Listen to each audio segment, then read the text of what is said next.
Exactly 48 hours ago, on the evening of March the 25th, in the year of our Lord 2021, a group of 3 university men took it upon themselves to deal in a wrongful exploit, one which would bring about more consequences than could have been possibly foreseen by any affected party.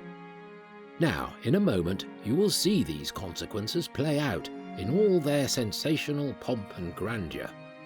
But first, we must take a moment to meet the players involved in this ordeal, starting with the devilish instigators themselves.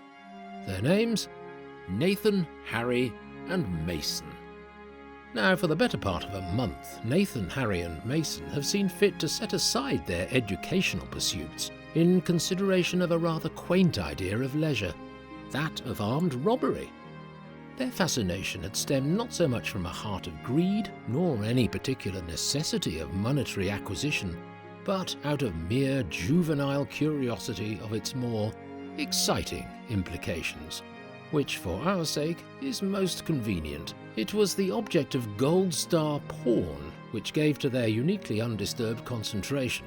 Here they had decided to execute a break-in, at a time dressed by moonlight, wherein they would secure various denominations of paper money, which their civilization deemed a mark of appreciable value.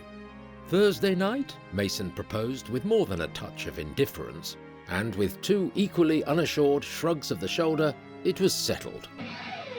Now, for nearly a decade, Eddie, the bagman, and dedicated sales representative Laurie Stuper have conducted a flawless money laundering scheme via the sales book of Gold Star Porn.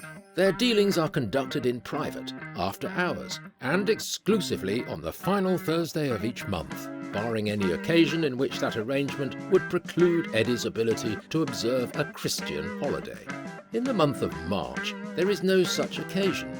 Upon their arrival to the shop that night, Nathan, Harry, and Mason deemed it a stroke of luck that the front door had been left unlocked, and promptly received quite the shock when they found Eddie and Laurie still inside. But in a remarkable display of determination, they adapted and pressed on in taking hostages. Naturally, Eddie and Laurie took quite an exception to Nathan, Harry, and Mason's plans. But in time, they were more than happy to hand over the money in exchange for the years that lie ahead of them.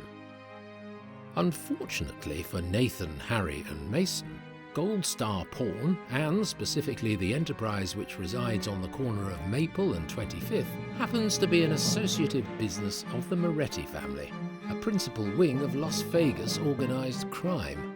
Now, within circles of the justice system, this is common knowledge and a mark of deference upon its governing officials. Here you see Eddie apologizing to Lorenzo Moretti, the don of the family, regarding his now missing Chirol, on which Nathan, Harry, and Mason had incidentally made good.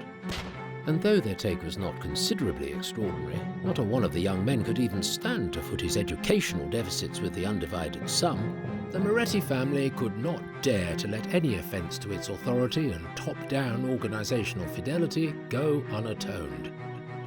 Or, as Lorenzo Moretti best put it, if you throw a dog a bone, you'd better not be surprised to find it sniffing around your backyard the very next day.